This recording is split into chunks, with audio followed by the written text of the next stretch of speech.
Welcome to the Two Grumpy Bastards podcast, where feelings aren't felt and snowflakes melt. Buckle up, it's gonna be a bumpy ride.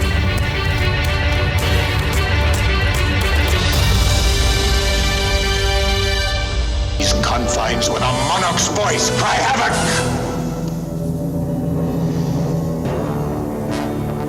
Let slip the dogs of war. To my city steps. You insult my queen. You threaten my people with slavery and death. Oh, I've chosen my words carefully, Persian. Perhaps you should have done the same. This is blasphemy. This is madness. Madness. This is Sparta! They painted over ants.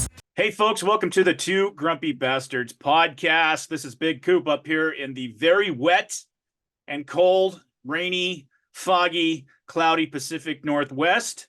And that's my podcast partner down there in the wilds of Tennessee, who I hear that you've had your own kind of Pacific Northwesty weather down there, Russ. Yeah, maybe a little bit worse last week. Right now it's foggy and rainy and wet and gray gloppy soup shit. But last week we got about 4 inches of snow, and I'm on a side road that never got plowed or anything. So we went a week without garbage service and without mail service. And yeah, the South is not prepared for this kind of stuff. Did it snow over, ants? It snowed over everything. Yeah, you guys aren't used to that. We definitely had our blast. We had some 20-degree and below weather up here, and a couple of nice snowstorms up in the foothills and everywhere, a lot of ice and stuff like that. So I just stuck close to home. I was sick as a dog last week, so neither one of us managed to get the podcast in. You had some home issues, repairs, and I had a physical ailment that I'm recovering from. Okay, I'll let it out. I had COVID for the third time. Oh my goodness. Yeah, I did. I've only had it once. Yeah, I will say this: the RSV I had a year and a half ago was worse than COVID. When I got it. Yeah, I was pretty sick. So I basically stayed home and then was able to crawl out and take the dog out for a couple of outings. But even he was like, fuck it. Yeah, I'm good. I'll get out and pee. We can go home again because it's too cold. Although, yeah, one day I had to run some errands in town and come back from, he takes off. I go walk over. I have to walk about, 75 meters to do my laundry over in the garage. And, I turn around, he's gone. He's just gone. And you sprint for the creek again? I sprint for somewhere. And so it's 20 degrees out. And I'm like, you know what? This time I don't even care. I got to go to town. I'm not even going to wait. So went into town, come down, and I told you I live on a hill, and the driveway is about 1/8 of a mile, maybe a little bit more, and I can see all the way out there. Come back in. He's laying down by the mailbox, down by the road, 20-degree weather, just waiting for me, laying by the mailbox out there like not a care in the world. I was just like, I couldn't even be mad. It's like, get in the car. Come on, I'll drive you up the hill. But anyway, so. What concerns me about the Tennessee weather right now is we don't usually get our big snow or ice storm until February. Yeah. Yeah, that's kind of us too. It's kind of weird. We used to get it earlier in the year when I was a kid, but now it's January, February for us too. I remember a few years ago, I was living out here in the same place, and horrible blizzard snowstorm in February, first week of February, feet of snow. So yeah, it definitely happens out here too. It seems like it gets a little later every year, but I got to tell you, I'm at least in a better mood because I can't smell it yet. I can't feel it yet, but I can hear more birds chirping. That spring thing's almost here, and I'm a spring guy. The daffodils and the tulips are right around the corner, and I got my little garden out there ready to roll. And yep, I am looking forward to spring, my brother. My favorite season is actually fall, when it's just into fall. It's nice and sunny, but you got the temperatures, the lows around the high 50s, the highs are around the mid 70s. That's my favorite because what I don't like, spring is okay, but what I don't like about it is the bugs and wasps start coming out. You got to remember, I live in the South, and they like to start swarming everywhere. Plus, I got wood on my house, and the wasps tend to like to make their nests around my wood. Understand. Yeah, it's not quite like up here in the Pacific Northwest. We don't have the infestation of bugs and all that. Just got the murder hornets now. Jeez, yeah, those are crazy, right? Right. Murder hornets. I believe that's what I called several of the cadets that I taught at Sac State. Oh wait, I wanted to Okay. murder them. Never mind. They weren't murder hornets. I wanted to murder some hornets. Um, Awesome. let's get rolling here. I got a few videos to show, and then I know we've got quite a few topics we want to discuss. Um, I'll show one video, and then I'm gonna get into a topic, little segment that I'm going to call "Why It Sucks to Live in a Socialist State." But we'll play one video first here. I know you've seen this. I put just a snippet of it up on the Two Grumpy Bastards Facebook page or Facebook group. So you all should come over there if you're not over there yet. But I just want to show this. This is a Democratic candidate, kind of an outside candidate. He's actually Representative Dean Phillips from Minnesota, and I think he's been kind of making the rounds lately on the talk show circuit. And there's a couple of snippets I just wanted to show you right quick. I'm only doing this to defeat Donald Trump. Nobody seems to want to do that in the Democratic Party right now, other than me, because Joe Biden can't, is my proposition, because the data says he can't. No one in the country right now cares. In fact, most of the people in the country are going to the Trump rally right now because he's listening to them. No one's asking about this stuff. I'm just frustrated. I hope you understand why I'm getting tired of it. You're doing your jobs, but you're not asking the questions that Americans give a about. Gone. My only regret is that my party just doesn't want to wake up from this delusion. And by the way, I think I'm still loved. It's like a family, you know. We have differences of opinion. I have a conviction that Joe Biden's going to lose. And if anybody looks at the data really objectively, I mean, he's going to. And someone had to do it. And I'm saddened that there's this culture of cowardice, silence, and people sitting in line waiting for their turn at a time where we need to meet the moment. So no, I'm not surprised. It hasn't been nearly as horrifying, because the fact is the pain I'm feeling by my party isn't close to what people are feeling all around this country. I tell you guys, I went to a Donald Trump rally a couple nights ago. Never been to one. I had an event across the street. I saw the line of people waiting in the cold for hours. And I thought, what the heck? You know, I'm going to be a leader who actually invites people, doesn't condemn them. Met probably 50 Trump people waiting in line. Every single one of them, thoughtful, hospitable, friendly. All of them so frustrated that they feel nobody's listening to them but Donald Trump. A diverse crowd, people who had never been to a Trump event before. My party is completely delusional right now, and somebody had to wake us up, and if that's my job, so be it. I think that's interesting. And for those of you that are watching on YouTube, I do encourage all of you, once you listen to the entire podcast, go watch us on YouTube, because there's going to be quite a few videos to indulge in. And besides, you get to look at how nice Russ's polo shirt looks on him. And like, Hey, it is nice and dark blue. It looks almost black on camera. And I look like crap in my hoodie. I look like a handsome Fetterman. Anyway, Sure. You got that Easter Island face going on. That the first video had him as a Republican. Way to go, CNN. He's a Democrat. Of course it did. Yeah, CNN. Where he's a Democrat. I think that was actually on purpose, because he was sounding like a Oh, Republican. I'm sure. Yeah, they were probably taking a shot at him and doing some subliminal bullshit that they do, because CNN is nice. They're awesome. So anyway, I just think it's interesting. He's a complete outsider. He's just trying to ruffle some feathers. I think he's trying to get some notoriety for a future run, maybe a Senate run or something else. Probably shifting towards independent, although Minnesota, tough place to be a Republican. Especially in the last few years. It used to be a Republican stronghold, you know. All the traditional Nordic people and farmers, mostly farmers. Minnesota, I have relatives that have farms in Minnesota. So what did you think about that? I thought he was spot on. I actually kind of liked what the dude had to say, to be honest with you. Well, two things. First of all, obviously he came across as thoughtful and objective. And the second thought is, because he came across as thoughtful and objective, he has no shot with either party, to be honest. Because obviously he's not going to be able to get there as a Republican, because he holds Democratic views, and I get that. And a lot of Republicans are wanting, you know, some higher, you know, more angry rhetoric nowadays. And the Democrats definitely want angry rhetoric. They want to, you know, Trump is the devil. I mean, I don't know if you saw Joy Reid go off on, you know, Trump is Hitler for like 3 or 4 minutes last night.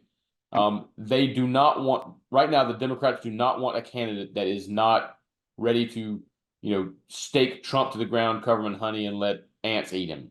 Right. Right. Yeah, and you're right. Reasonable rhetoric. I mean, if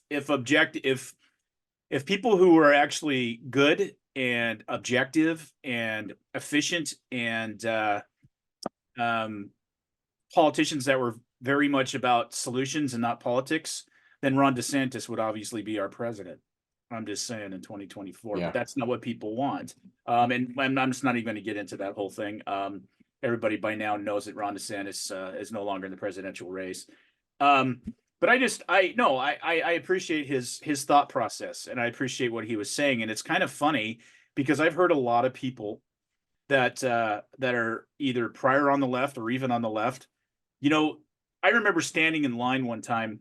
I think it was 1994, 94, probably 93, 94, probably 93.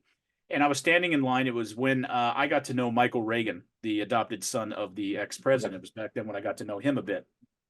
And I was standing over in Bellevue Community College in a line ready to get into his show. He was doing a show live over there. And then the folks that I was working with, we managed to abduct him for the weekend. And that was how I got to know him. I was his chauffeur and guide and a couple other things. But anyway, standing in line with all these people, even back then, and just really nice, rational, homespun people. Everybody was smiling, having a good time, greeting each other. And then you go to some of these left rallies, and it's exactly the opposite. And I even mentioned to a gentleman, and I'm 23 years old at the time, and I even mentioned he was talking to me about, I had just taken a sabbatical from medical school. We're talking about all that, and he was really interested in my story, and it was just kind of neat meeting everybody. Everybody was just like a lot of fellowship. It was a lot like being in a congregation. It was a lot like that. And then you go to some of these other things, and I even mentioned to him, I go, just imagine if this was a leftist speaker, what would be going on out here right now? All the chicanery and hooliganism. That's not the words I used, I'm sure. But I'm sure it's not.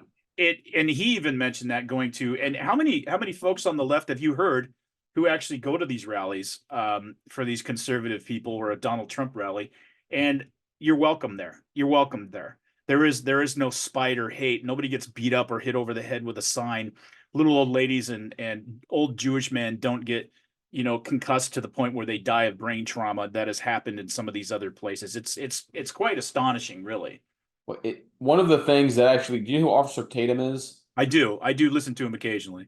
Okay, yeah. One of the things he said that started his big red pill moments was in 2016. He had heard that there was a Trump rally that was coming nearby, and he'd heard about how racist and hateful and all this stuff the Trump rallies were. He said, "You know what? I'm a grown ass man. I'm going to go to this rally. I'm gonna see what's going on. If somebody comes up to me like that, then I can take care of myself." Yeah. And he said people were nice, they were welcoming, they were friendly, and there was no racism. It's a diverse crowd, and it really shocked him. And it really was one of the first things that woke him up to about how much he had been lied to about what was going on the other side. And so that really radically started his march, from the left to the right. And so I just thought that was a story germane to what we're talking about. Sure. You mean it wasn't like Riley Gaines, who gets assaulted and has to be she's held captive in a classroom at a university for 3 hours? Or how many other examples can you think of like that? What was the one that just popped into my head? But the Stanford law dean, they got shouted down. Or I'm sorry, Ilya Shapiro, when he got shouted down at Stanford. Right. Well, and then there was the state Supreme Court justice that got shouted down at Stanford and was shamed by the Stanford law students, if you remember that. Oh my God. Oh my God. The decorum there. That's amazing. I mean, you could probably put Genghis Khan up in front of a group of conservatives, and they would probably listen out of sheer curiosity and politeness. It's just a different world. It's there. I was listening to a podcast today, as a matter of fact, where these folks think that they're morally superior. They really do. And that's one of the things that they use to justify their actions is because the other side is so evil, anything is justified that you do. Yeah. Okay. Isn't that the exact anathema to your supposed worldview and your supposed values? But in their view, you can't be mean to a Nazi. Yeah, I remember the whole punch the Nazi meme that was going on several years ago, and I remember funny how no one's ever tried to do it to a conservative that at least that I've been around, because I think we'd break them in half. I'm not saying conservatives are Nazis. I'm just saying that since they equate us with that and they say they want to punch us, well, you know what, big boy, give it your best shot. Let's see what happens. Yeah, nobody's You're ever not behind taken your a keyboard. nobody from the left has ever taken a swing at me, and you know how I look. Yeah, I remember a couple of encounters that you've had with some folks, and they went meek really fast. It didn't go well for them, and it would continue to not to go well for people. I just, yeah, I don't put up with that. And as much as I hate Nazis myself, true Nazis, I remember getting into it with one of my former soldiers. Matter of fact, a guy that well, he's a gal now. No What? shit. Yeah, No, we'll let that one. let's correct that. He calls himself a gal. He's still He a calls guy. himself, right. I said that tongue in cheek, but he thinks he's a gal now. Calls himself a gal now, but he had that on his page, and I'm like, what the fuck are you doing, dude? What the fuck, really? Well, no, it's not. It's never okay. Hate speech is completely protected by the Constitution unless it incites violence. Okay, so they directly incites violence. Like directly incites violence. Hey, you go over there and do this. Exactly, or as threatening violence, which is not protected constitutional speech. I can't say I will fucking kill you. That's not protected by the Constitution. Yeah, but that's directed towards an individual. That's violence. Actually, that's a threatening of violence. Will get you an assault charge in Washington State. So anyway, I just thought that was interesting. We'll move along to something a little more fun and a little more entertaining. But that Dean Phillips is worth keeping an eye on. I think just as a kind of an interesting dude, and like I said, he's obviously got an agenda here. All right.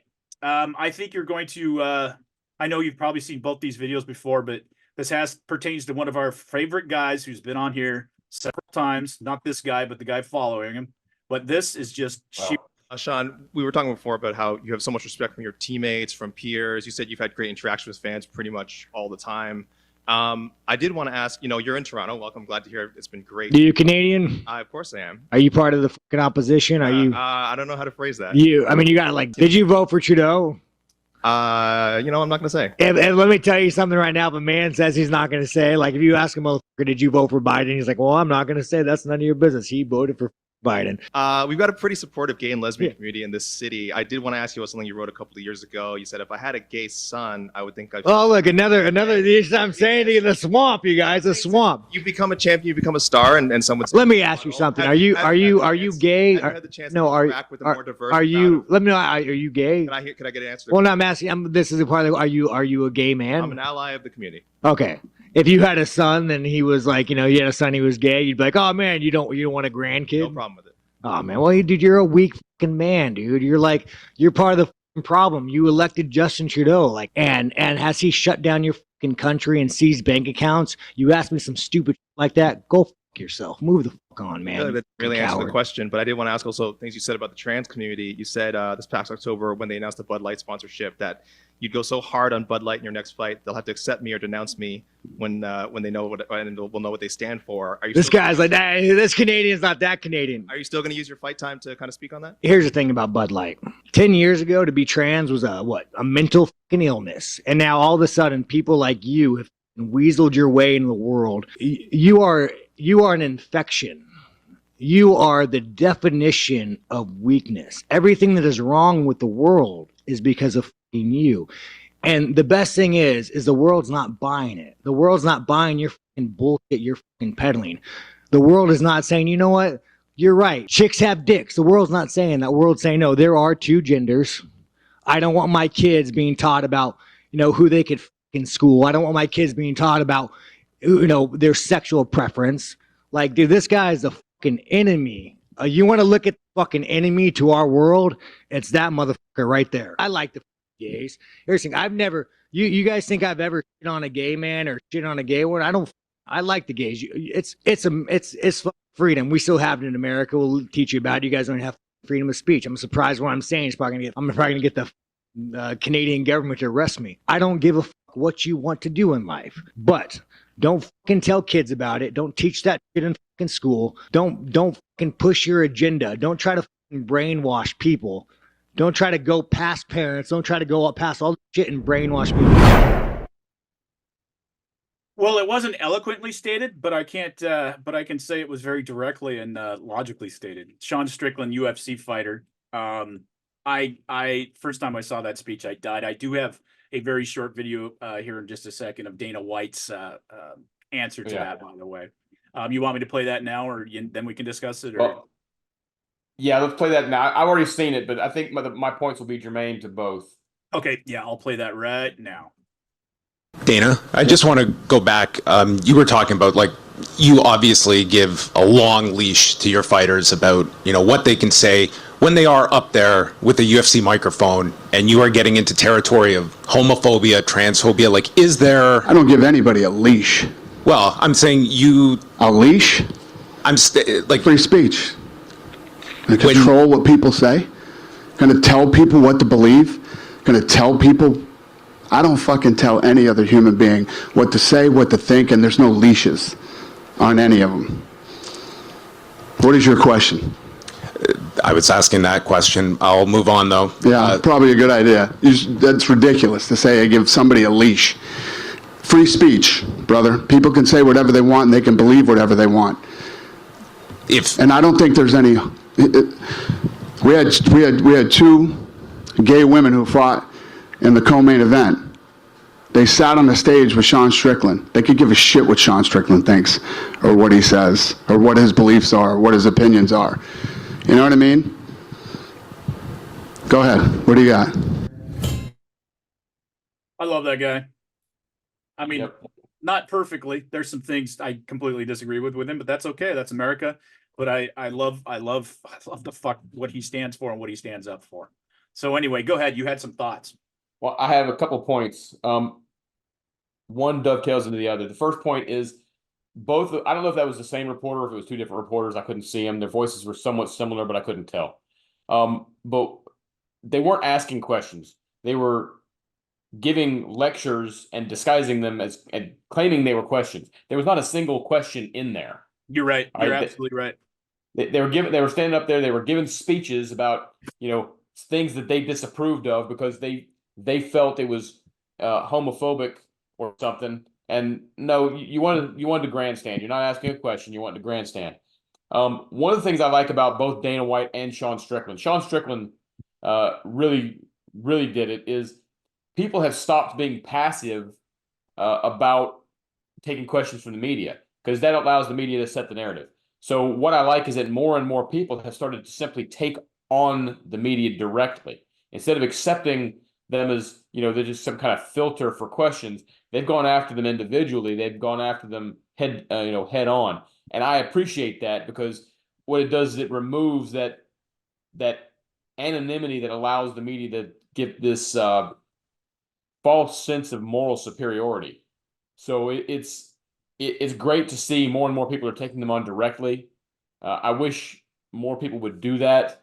Unfortunately, too many people still seem to think too many people are kind of passive about it, and they tend to believe that it's just it's just some kind of filter, some kind of question being asked by the people as opposed to that individual person. One other person, he mentioned Canada there.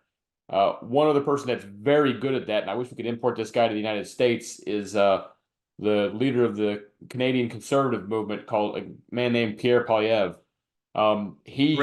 He directly takes him on. That, like, I remember seeing one reporter was like, "Well, some people say," and he's like, "Okay, which people?" "Well, just some people." "No, which people? Do you mean you? Are you saying this?" So I like that people are going after the media more and not just sitting there and saying, "Okay, yeah, I'm gonna accept the premise of your question and kind of go into it." No, they're taking them on. I like that Sean Strickland did that. I like that Dana Bash did. I mean, not Dana Bash. Dana Bash. You had to bring her up. Dana Bash. Dana White. I like that Dana White did that. So it's nice to see that people are more and more people are no longer afraid of the moral scolds in society. Yeah, I like it too. And the nice thing about a guy like Sean Strickland is you talk about sending people to the cornfield and canceling people. You can't cancel one of the best UFC fighters in the world. You can't cancel him. Because especially when his boss won't let him be canceled. I mean, it's UFC is the ultimate meritocracy. I mean, even more so than NFL football. And it's the ultimate meritocracy. If you're great at what you do, Dana White will have your back, and you'll beat the shit out of each other, and you'll make millions of dollars. Or beat the shit out of your opponents, you make millions of dollars. There's no better meritocracy than that. And it's My intellectual mentor, Adam Carolla, always says we've gone to a place where you have two choices: octagons or safe spaces. That's where we're at now. And because we've gone so far to the safe spaces that that's the reason the UFC is one of the biggest money makers in the world now, and worth one of the most what am I saying, profitable sports in the history of the world, is because we need more of that. That's why you see a million people doing the Tough Mudder run and the Spartan runs and stuff these days, is because things suck. I mean, things are the humans crave conflict. Humans crave adversity. We need that. That savannah brain of ours, it's still there. And that radar is still going. And you're right. What I love about it is, yeah, you listen to Sean Strickland. Was he kind of harsh to that dude? Was he a little bit harsh? Absolutely. I mean, I would He's not. He's probably been on the receiving end of that kind of bullshit, several times. And he's tired of it. Exactly. And we played a couple of months ago where Dana White, when they were like, you had one black guy calling another black guy the N-word, and I don't know if it was with an A or an ER. I don't remember, but it doesn't matter. And Dana White's like, what are you talking about? He's black. He can say what it is, Israel. He can say whatever he wants. He's black. What? Oh, sure. And Dana White's going off on him because the guy's trying to make reporter's trying to make a racist moment out of nothing. That I don't care. Anybody that wants to say that, well, they shouldn't use that word with each other, because I don't care. They could, you know what? If I want to call you some type of white epithet, I'm going to fucking do it, and I don't care. I'm never going to use that word. And I get why they don't want anybody else to use the word, but I get why they do too, because I've been around enough people. I had the pleasure about a year ago of a young black friend of mine. And I said, you know what I've always wanted in my entire life? And he's like, what? I go, I've always wanted a black man to call me a jive turkey. I grew up when Jive Turkey was on TV. And so that's what he calls me forever now. Hello, Jive Turkey. And he does the exact. It's funny. And it's great. And that's our little thing. He calls me Jive Turkey. I don't call him anything back, but and it's not because he probably wouldn't laugh. I obviously wouldn't use the N-word. I could use some other type of thing, and it just doesn't occur to me. But I am so glad. I mean, they always say the pendulum swings, but it doesn't always swing. Somebody's got to push the pendulum to make it swing, because sometimes things just get stuck. The pendulum didn't swing after the Bolshevik Revolution in Russia. Yeah. It didn't swing back. Okay. It didn't swing back in Nazi Germany until a bunch of the Western people got together and knocked them off their fucking pedestal and knocked them back into the Stone Age practically. Yep. That the pendulum would not have swung back. So people will say, oh, in American politics, the pendulum. Look, the left has taken charge. We've said it a million times, Russ, of all the major institutions in this country that actually matter. Yep. They own the government now. They own the education system. They own Hollywood, the media, mainstream media. They own it all. So now what you're seeing, Sean Strickland would never act like that if people were reasonable. I'm reading his mind, so I'm making an assumption here, but I'm making an educated assumption. I think it's valid and necessary, as we say in the because people didn't used to take on the media directly. That it just wasn't done, and now you have to, because otherwise you accept the narrative by default. Right, and I just kind of want to put that out there, because I don't want people to think that, oh, I think it's funny because I don't think Sean Strickland speaks for himself. I don't think the guy's a homophobe. I think he's just fucking sick of the bullshit that he's getting. And I think he's 100% right about the trans movement in this country. It is one of the most destructive forces from such a small segment of our population that I can't even begin to fathom it. Let me transition into one thing. See what I did there? Yeah. I transition. Laid that out. You like that? Transition into something I'm going to call, and then I'm gonna kind of turn it over to you until we get to the end, and then we'll have a little fun at the end here. But a little fun that a little segment, I should say, that why it sucks to live in a socialist state. Okay, so I got two things that are gonna make you sick, Russ.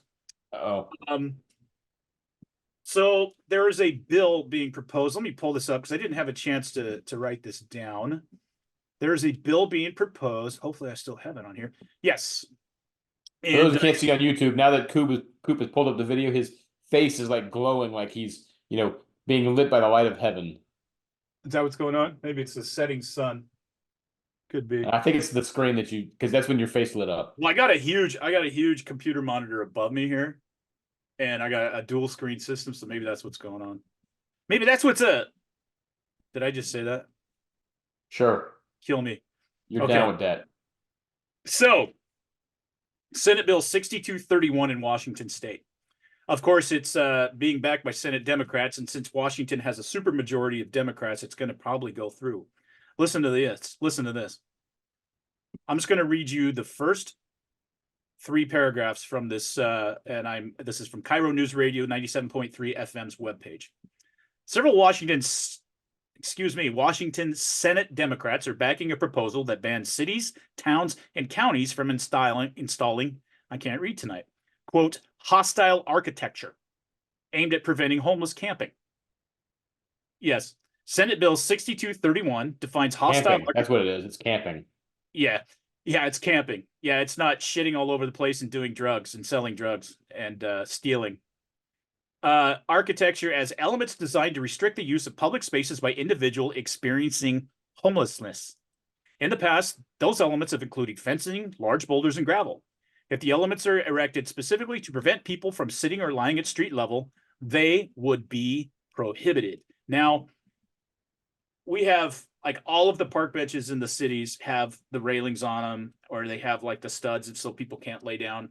I just saw an article that the city of Puyallup, God bless them, dumped a bunch of riprap. That's the big rocks that they make like jetties out of and stuff like that in riprap along the Puyallup River, where there was horrible homeless camps and fentanyl dealers and meth labs and stuff like that. So they can't set up camp there. Washington State wants to actually outlaw people from being able to do that, to outlaw municipalities from being able to put obstacles from people setting up houses on taxpayer fucking owned property in Washington State. I love this state, man. Good job. Can you fucking believe that? That's what it's like to live in a socialist state. Yeah, it's it doesn't surprise me coming out of Seattle and Spokane. I wish it did, but it doesn't. They think they're being nice and kind. What they're doing is just incentivizing the problem and making it worse. Nice and kind with all the fentanyl dealers, nice and kind with people getting all that property theft, violence. Once it starts going into their neighborhoods, I guarantee you they might not do a new bill, but they'll figure out a way to get them out of their neighborhoods. Oh, and believe me, all these assholes, they live in like Magnolia and Seattle, West Olympia, places behind gated communities that are making these Senate Democrats. They don't live down in Lacey, Washington, down by the Target store where there's a homeless camp and people always stealing. They don't live there. They don't care. They don't give a shit. They just want the taxpayers to have to be fucked as usual. Welcome to Washington. That's been one of the beautiful things about Governor Abbott busing illegal immigrants to Chicago is, some of the folks who've never had to actually deal with the problem before are suddenly dealing with it. And now they're up in arms. So like that New York mayor. How about that New York mayor crying like a little girl who had his Hello Kitty purse pilfered? So if you can somehow get the homeless people over to where the politicians are, or over to where their constituents are, maybe it'll make a difference. Until then, it's part of their utopia. Everybody else can live like shit, but they get to live in plush stuff where they don't have to worry about it. They want to take your guns, but they're 24 armed security guards. That's fine for them to have guns. Yep. Second story. This one's a little bit more serious, although that is a serious story, but this one's kind of disgusting. So basically what happened, there's this happened up in let's see, where was that? I think Port Townsend, Washington, which is a beautiful, beautiful place. It's where they filmed Officer and a Gentleman, by the way. Probably my favorite town in all of Washington State. Unfortunately, a 3-year-old boy, baby, was found dead. What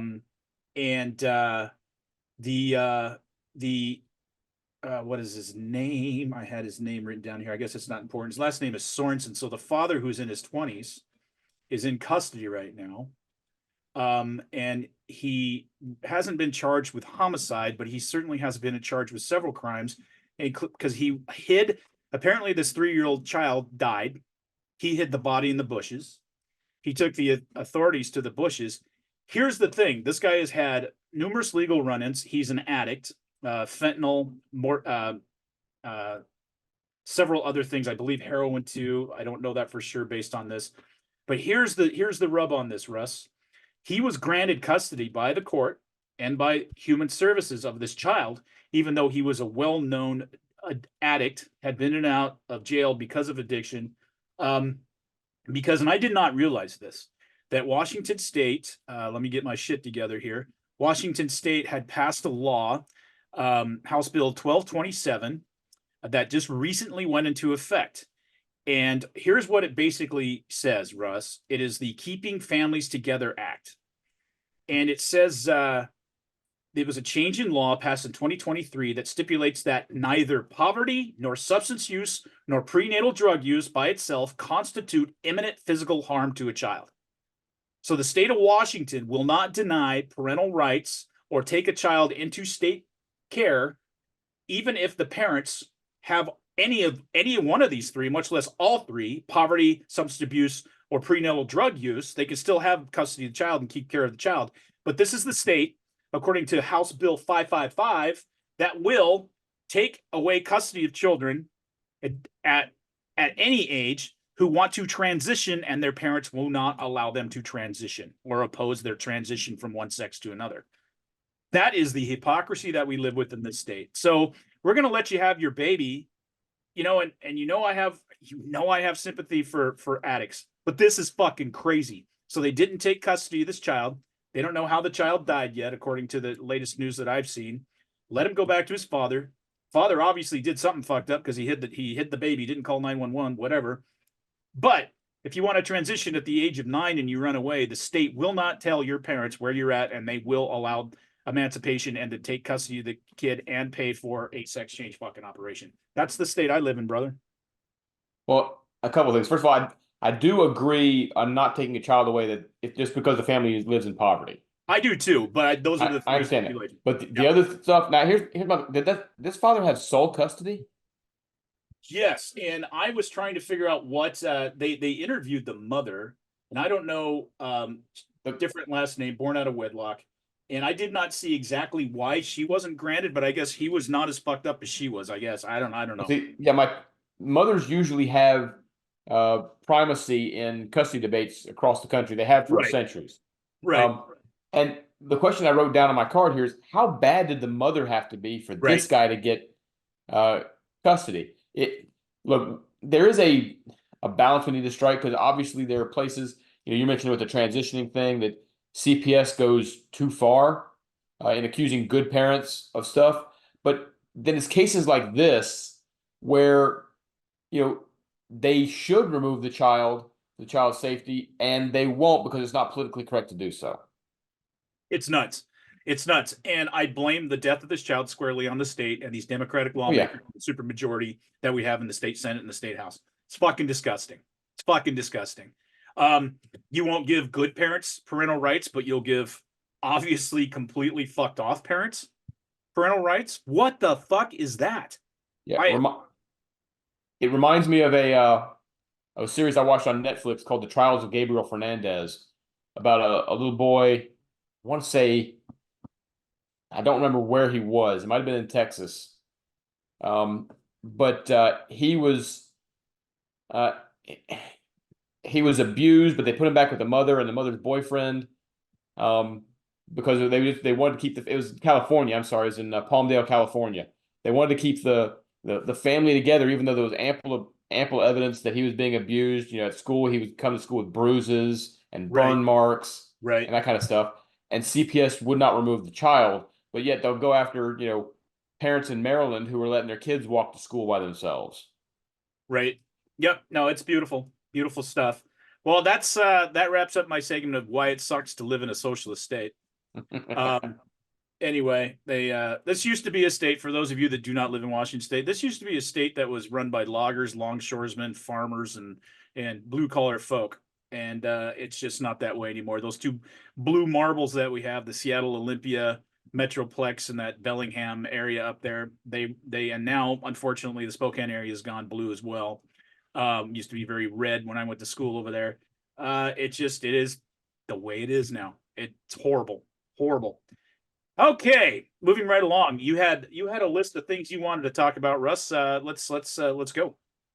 Well, a couple of things. First of all, one is a plus and a minus. one I need to ration myself on. But those who don't know, it was a couple weeks ago, Coop said that, hey, Russ, we got a Twitter page. You need to be more active on it. And so I've gotten more active on it. Yes, And it has increased our following. We've gotten, new followers on it. But unlike Facebook has some negative, but every once in a while there's some positive stuff. right. I haven't seen any positive stuff on Twitter. It is an absolute sewer. I've had to ration myself. I caught myself once by accident being on there for half an hour just responding to stuff. And I feel crappy every time I get off it. I have to ration myself like to once a day for like 10 minutes at most. Because I'm logging the on. hell, I imagine my version of hell would be God would put me into Twitter land. It's just, it is an absolute sewer. It's something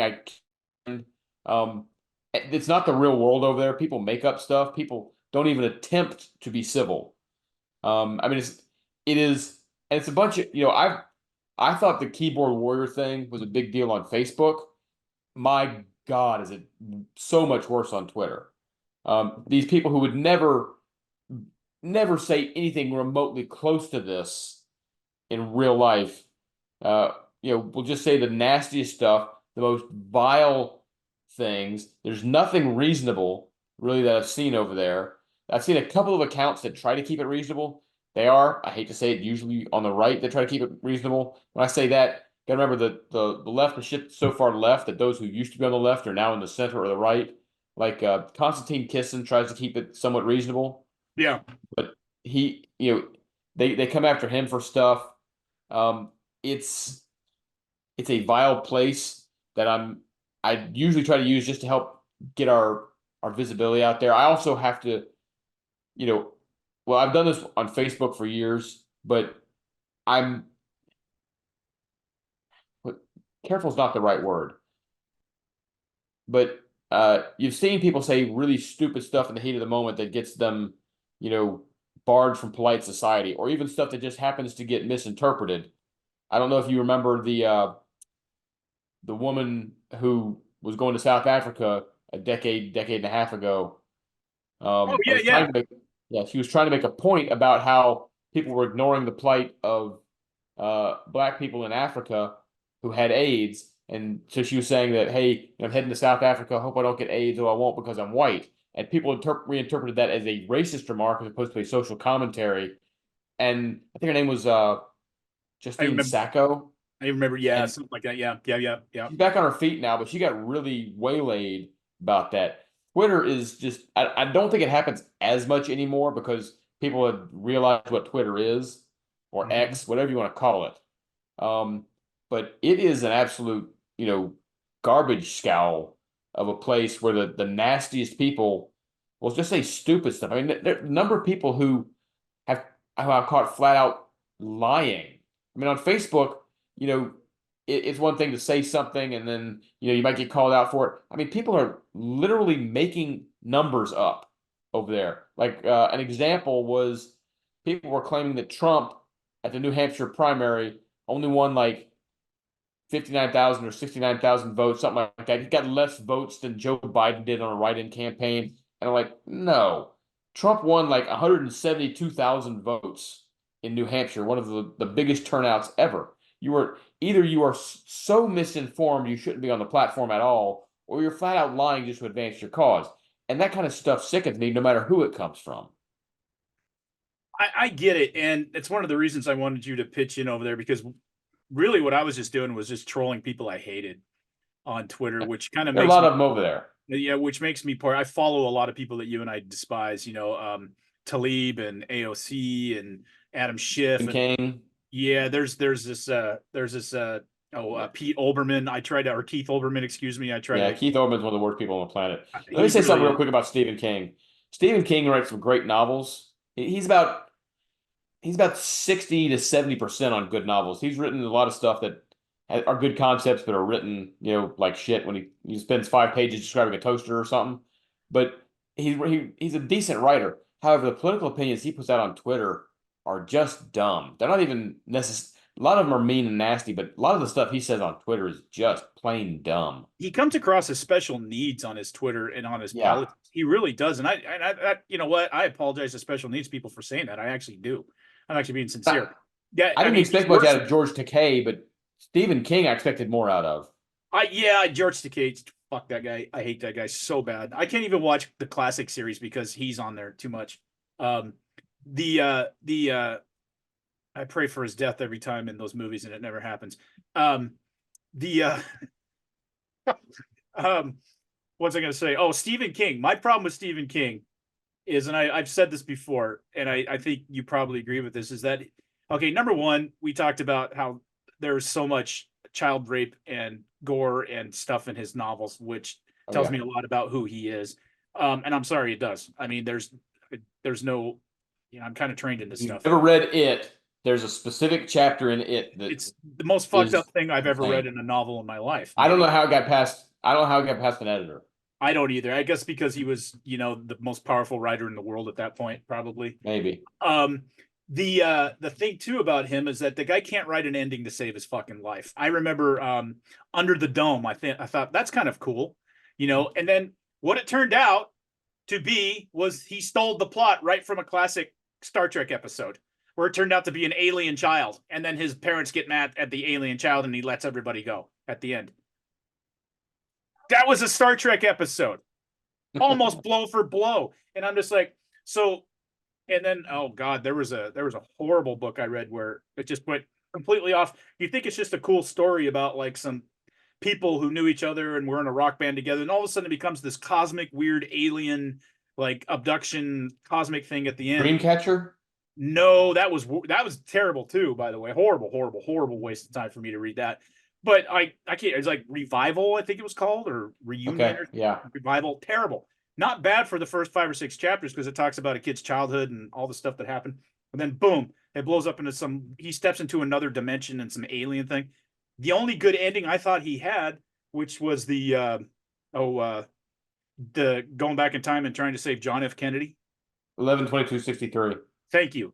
And guess what? He didn't write that ending. That was a friend of his that wrote the ending to that novel. I didn't know that. Yeah, which I thought was kind of a cool ending. And if you ever saw the miniseries, I did not. It was good. It was good. What's his name? James, the guy that got sent to the cornfield. What platform is it on? James Franco. Hulu for sure. I think it's on Netflix and Prime now too. But I saw it originally on Hulu when it first came out years ago, and really well done. It follows the book really, really well. So it's like a 4 or 5 series. But James Franco was really good in it, by the way. And Chris Cooper plays the guy who owns the burger joint, who has the black hole or the wormhole in his burger joint. So I don't know if you ever read The Shining. I did like the ending to The Shining. Absolutely. It was his master. As far as I'm concerned, that was his masterpiece. That was his opus. That was his magnum opus to me. I don't think he's ever wrote a better book than that. I mean, The Stand was fantastic, but the ending sucked. They go through like 1,200 pages, 1,400 pages of all this stuff, which is cool. It was one of the first like big apocalypse, Armageddon things that I'd really read as a kid. And then the ending, God lifts up a nuclear bomb and drops it on the bad people. You can see his hand come through the clouds and just boom. And I'm like, he could have fucking done that at the beginning. It's kind of how I feel about the Lord of the Rings. It's like, put the hobbits on the fucking eagles and drop the goddamn ring in the volcano. Yep. How hard is this? Saved you years of trouble. Anyway, moving right along. You had a couple things you wanted to talk to. I'll kind of just turn it over to you and until the end, and then I got a couple of fun things to do at the end here. Well, one of the things I think we need to acknowledge that the primaries are over. Now they have to play them out. You can't just like, I don't know if you've seen what's going on today. They're trying to declare. They want to look at declaring the primary season is over and Trump's the nominee. You actually have to go through the process. Either that or Nikki Haley has to drop out. Now, my prediction is Nikki Haley will drop out either right before the South Carolina primary or right after it. If the numbers come in, it looks like she's going to get swamped in South Carolina, she'll drop out before. Once she loses the South Carolina primary, she'll drop out afterwards. But as much as I hate it, the race is over. Trump is the nominee. It says a lot about America. This is what we deserve. Trump versus Biden, number 2. Electric boogaloo, So or crazy. whatever they want to call it. So I fucking can't crazy. believe that we're such a stupid country. We're going to do this again. But it's over. Trump won both Iowa and New Hampshire. He won them pretty solidly. He got a solid majority in both. The race is over because the Republican Party views Trump as the incumbent president. That's just the reality. And then there are rumors. I don't know how true this is. There's rumors that folks want Joe Biden to drop out and they want to bring in Michelle Obama. I don't know that Michelle Obama really wants to do that. I don't see that happening. I don't Get a cushy life in Martha's Vineyard. Nobody's telling her where to go and all this other stuff. So I don't know that that's going to happen. But and Biden, they're going to have to drag him. They're going to have to drag him out. Weekend at Bernie style. If they want him to lead the presidency, because that's just not going to happen. He's president. He wants to be president for a long time. And like I said, we've got Trump now, who's going to be the nominee. It's just. Right.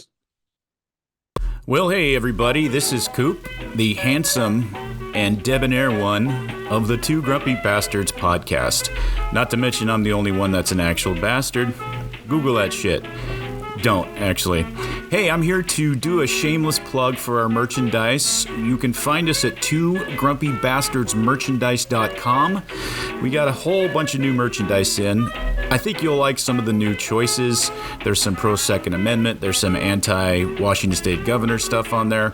I think you'll really appreciate it. New stuff coming all the time. I have 2 great designs in the works, so please, to support this podcast, that's one of the easiest ways to do it. We're also on Etsy. Yeah, I know, Etsy. You can find our products on eBay as well. Storm King Mercantile is the name of the store there that fronts us. And there's many, many other ways to support this podcast, of course. We have a Patreon page, same thing, Two Grumpy Bastards. We certainly would appreciate you following us on Instagram. Most of you probably know we have a Facebook page, Two Grumpy Bastards Podcast. We have a lot of fun over there, a lot of frivolity, a lot of memes, and a lot of hard-hitting news, believe it or not. A lot of great people in that group. Also, all of the social media outlets, including now on TikTok. You can find us there. And one of the things that I really wanted to tell you is if you have any feedback for Russ, especially because he kind of sucks, feel free to email us at twogrumpybastards@gmail.com. That's the easiest way to get a hold of us, or you can always leave us a comment or an IM on, or DM, I should say. See, I'm so savvy. I'm so savvy. On our Facebook page. So we really appreciate you listening or watching us over there on YouTube as well. And we hope you do both, because Russ is something to look at. I said something. I didn't say something really great to look at. Anyway, thanks for listening. This is your intrepid, amazing, and grateful host of the Two Grumpy Bastards podcast, Coop. Remember, keep your focus and stay wokeless. Look, I get the tribal reaction, association with Trump, but I'm just telling you, I don't know that we survived the election. I think passions are running too high on both sides, so that regardless of the outcome, I'm not sure exactly what happens. So anyway, I wanted to get your thoughts on it. Yeah, I worried about that last point too. Yeah, I agree with you. I got 2 just kind of quick points. My only worry, well, I just wish Trump would just shut the fuck up. And he's not constitutionally capable of it. Could just you got the nomination locked up. Nikki Haley had a little bit of a showing there in New Hampshire. She's you got the centrists and the independents that are kind of behind Nikki Haley. Trump needs those people to win, and he needs whatever Democrats are defecting from the Democratic Party to win this election. He can't get that while he's out there making fun of the way people dress and saying. Of course, you and I have said this many times. He may not be the candidate we want, but he's the candidate we got, so we're going to support him. No matter what we may think his flaws are, he's a fucking 12 parsecs better than Joe Biden in every way, shape, or form to lead this country. And I'm talking policy here. Policy. Well, what I keep telling people is real quick. Some of my folks who support Biden. Some of the folks I know that support Biden, they don't seem to understand. They don't seem to be able to think on this of how bad does Joe Biden have to be that Trump is a viable candidate against him. Right now, Trump is leading in half the polls, which since most of the polls end up skewing left, That means he's Right. probably ahead in all of them. So Right. how bad does Biden have to be that people are willing to give Trump another look? Not just the first look, but another look. Right. No, I get it. And when you really think about it, and I know we have a lot of always Trumpers listening. Hi, Alan, and a lot of other folks in there. And I'm not making fun of you guys or you ladies. I'm not. I get it. But really, just do an intellectual exercise and just ask yourself, how the fuck did we get here? How did we get on this? How do we get a redo on remake on this? I mean, like there isn't a million other people. I mean, shit, Dean Phillips, the Democrat that I had on at the very beginning of the show, would make a far better president, far better candidate than Joe Biden on the Democratic side. There's a I can think of 6 Republicans off the top of my head that I would rather see running for president in the general election. Yep. I don't hate Donald Trump, and I appreciated a lot of his policies. Okay. But it just makes me squeamish to think this completely senile, evil man on the Democratic side and this force of personality narcissist. Bombastic blowhard is the words you're looking for. Yeah, I mean, yeah, it's just crazy that those are the people that we selected to be our leader. And like I said, Donald Trump, one of the most successful one-term presidents I think ever. And I supported most of his policies, but it just kills me. Let me just get real quick, talk about the Michelle Obama thing. Are you familiar with Matt Belinsky? Matt who? Matt Belinsky, who he's an attorney, but he's also a bit of a journalist, political commentator. He's kind of a centric guy. I was just listening to him talk recently. You'd probably be interested. I think he was on with Corolla today. I think it might have been Corolla he was on with. Very, very interesting, very smart guy. They had a good conversation. But he basically said there's less than a 1% chance of Michelle Obama running because she hated the fact that her husband was president. She did not enjoy their time in the White House at all. I haven't heard that, but okay. Yeah, that was the first time I'd heard that. I thought that was an interesting take. And this is a guy that, I mean, he's an insider. He knows his shit. Like I said, he's an independent thinker. I think you'd appreciate maybe if you get a chance to scan that Corolla podcast. It was very taking a look at it. 2 smart guys talking and pretty much agreeing on most things, and it was pretty. They went in depth on a lot of stuff. But anyway, that's my input on that. I worry about this coming November, bro. I do. I'm kind of scared to see what's going to happen. Either way, because the Democrats are not going to accept. I don't think they're going to accept. No. And if Trump loses again, then you're going to see the MAGA folks probably finally have that fin come out their back and land shark it. I really do think that's what's going to happen. Yeah, I agree. Scares the hell out of me, to be honest with you. Yeah. I'm gonna put harmful landscaping around the house. Well, switching gears, I guess radically, there's still another thing that annoys me. But it's the reason why I root against the Kansas City Chiefs. And that's I'm so glad you brought up the Kansas City Chiefs. I'm so glad you brought them up. I'll just go ahead. I don't like to call them the Kansas City Swifts. But I don't have anything against the Chiefs per se. But the problem is that the NFL and the networks are focusing so much on Taylor Swift being in the booth that she brings nothing. She's not playing the game, folks. Okay, she's got nothing to do in the game. I'm looking forward to when she and Travis Kelce break up and she writes a song about him, which she does about a lot of her boyfriends.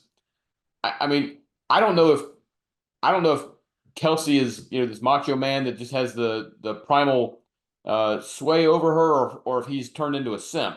I mean, I'm sure Taylor was a little bit weirded out when his brother Jason went shirtless in the booth last week and started screaming at the top of his lungs. But it's corrupting the coverage because the Swifties that are coming on are not football fans. They're not watching the game to watch the game. They're simply there to see Taylor Swift. They couldn't tell you the difference between a first down and a touchdown. Okay, they don't have any clue about this stuff. The networks keep panning over to her, and I'm like, it's insane that we're devoting this much time to a pop singer who probably doesn't know the difference between, the option and a punt. She's got no clue about this stuff, but part of me thinks that she just, she knows that if she goes to a football game, she's going to be the center of attention, so she likes being on TV. I don't know if you saw the way Travis Kelce's mom looked at her one day when she's up there, jiving back and forth. It was kind of hysterical.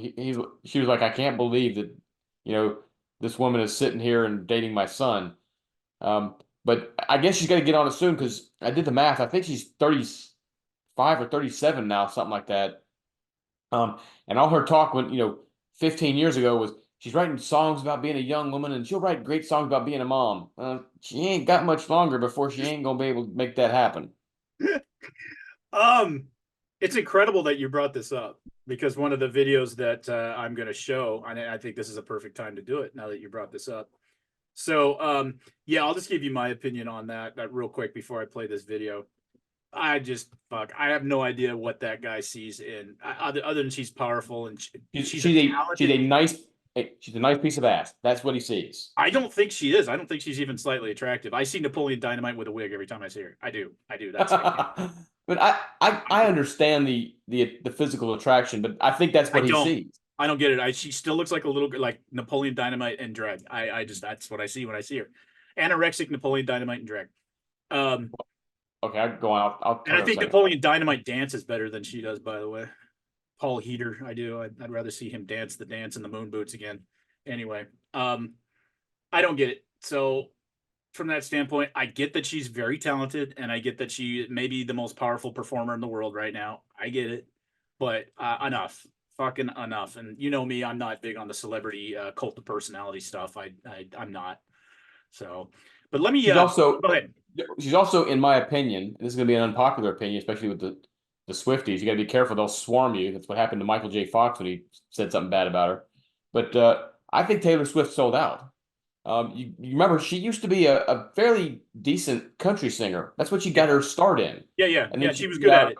She was very good at it, by the way. Yeah, and then she started seeing that she could make a little bit more on the rock side, and they'd fawn over her. She wouldn't be seen as kind of the let's be honest, a lot of the country sees country music as some kind of white trash thing, even though it's not, and she didn't like that. She didn't like being labeled into that. So she sold out and she went the other way. And I mean, I don't know that many country music fans still like her at all because she's not country at all. It'd be like if Reba McEntire decided to start rapping. Well, there is that country rap shit, Oh my God, fuck, die. Even Toby Keith has got a couple of those terrible songs where he's kind of done that fusion stuff, and it's like, die. All right, let me play this video. Before I play this video, so Patrick Mahomes, obviously, people know that he's a quarterback of the Kansas City Chiefs. He's, arguably, best player in the league in some people's eyes. Certainly deserves the moniker of best quarterback out there right now. MVP, multiple MVPs, Super Bowl, young guy, likable guy, I think. Yeah, it's hard to. He's like a bit of a goofball. Little goofball, which I kind of like that about him. And a lot of people make fun of his voice because he's got a little Kermity deal for his voice, but he takes it in stride. He kind of owns it. But there was an actor. He's also making $50 million a year, so I could do that for $50 million. He can handle. Although I think his wife is the most annoying human being on planet Earth. I watched that Hard Knocks with the Kansas City. Oh my God! I didn't see it. I don't watch the Hard Knocks stuff. Oh my God! Blue. Okay. Anyway, so there was this. Have you ever heard of the actor? Do you know who Paul Walter Hauser is? The actor. You do. He played Richard. Wasn't he the old man dude? No, he's a young guy. He's a big dude. And he's got kind of an interesting voice. He played Richard Jewell in that Clint Eastwood movie. Oh, yeah, I know exactly who he is. Okay. Yep. Yeah, and he was in Blackbird. Cobra Kai. Blackbird and, Cobra Kai.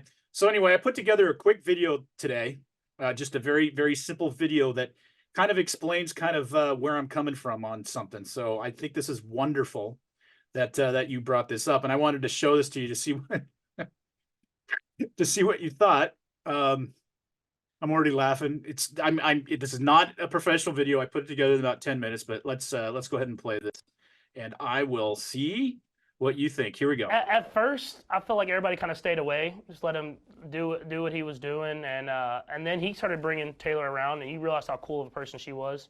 And she is. And so for us, I mean, there was a couple jokes here and there at the beginning, but now it's just, I mean, she's just part of Chiefs Kingdom now, and she's part of the team. And it's cool that she's embraced Brittany, and they've built a friendship as well. And so for me, it's Travis, man, and he's lucky enough to be with a great girl and a great woman. And it's been cool to kind of interact with her and see, because she's top tier at her profession, and see how she drives. And some in Indiana. I can't remember which ones I heard. It's just I'm so tired all the time. I'm always tired, you know, and sad.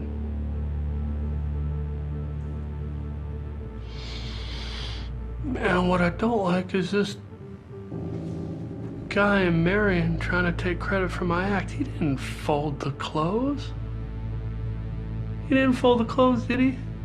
No. At first, I felt like everybody kind of stayed away, just let him do what he was doing, and then he started bringing Taylor around, and he realized how cool some in Indiana. I can't remember which ones I heard. It's just I'm there was a couple jokes here and there at the beginning, tired but all now the it's time. just I'm always she's just part of tired, Chiefs Kingdom now, you know? and she's part of the team, and it's sad. cool that she's embraced Brittany, and they've built a friendship as well. And so for me, it's just. And what I don't like is this lucky enough to be with a great girl and a great woman. guy I'm marrying trying to take it's credit cool for to my kinda act. interact He with her and didn't see, 'cause fold she's the top tier clothes. at her. He didn't fold the clothes, did he? The You're thing welcome. is that Hauser's cadence is a little bit slower. Patrick Mahomes is talking at like 1.5 clip. I agree, but I wanted to play that because of the hilariousness. That's like if Mahomes was a serial killer, he would sound exactly like Hauser.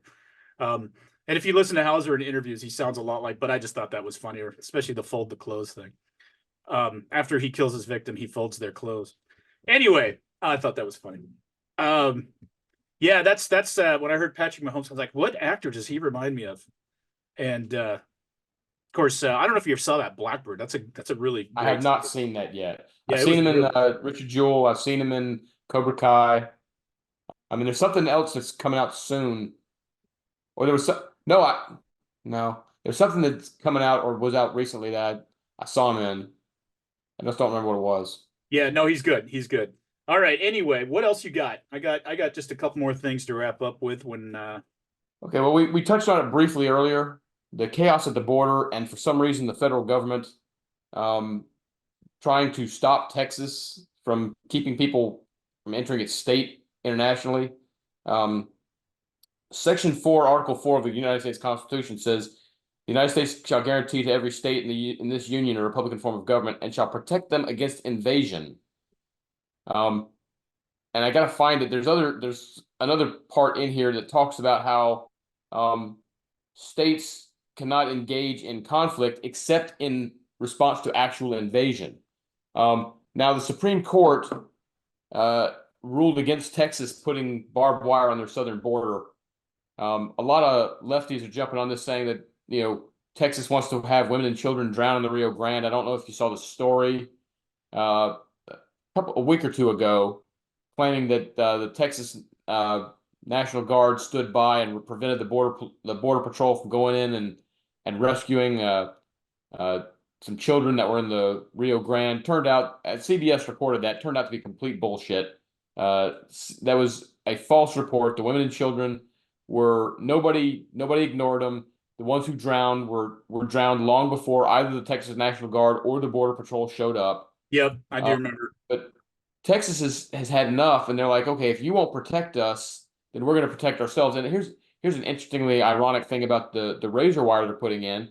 It's like less than a kilometer from a point of entry. So the problem is, though, that if somebody goes to a port of entry, they can end up getting processed, even though the Border Patrol is really turning into a taxi service. Pick them up. They say they want asylum, and we'll ferry them somewhere into the country.